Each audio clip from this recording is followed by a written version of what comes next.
خوا ئێمەی بۆیە خستە سەر زەوی، لە گژیەک هەڵچین بەبێ بەزەوی.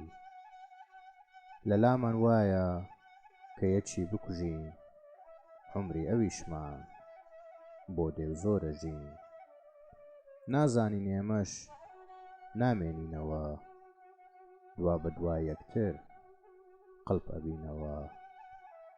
ئەوەندەی هەیە ئەوەی کوژراوە، بۆ ئەو دنیا ئەو خوا پێداوە.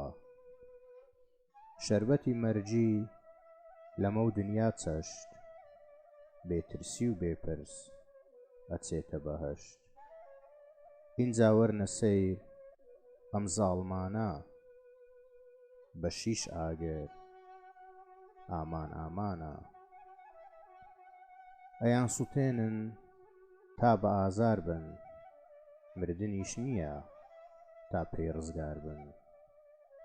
ئەوەی کە فێڵی دنیای زۆرە، بەشی خەڵکە خوا و بە زۆڵم و زۆرە. هەروە ئەمەندە لێک بداتەوە، لێیان پرسی چی جواب بداتەوە.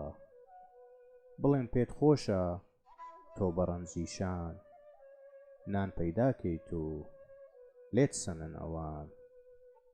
دیارە کە ئەوەی زۆری لێ ئەەکەی، لە لای ناخۆشە تۆ ماڵی ئەبەی.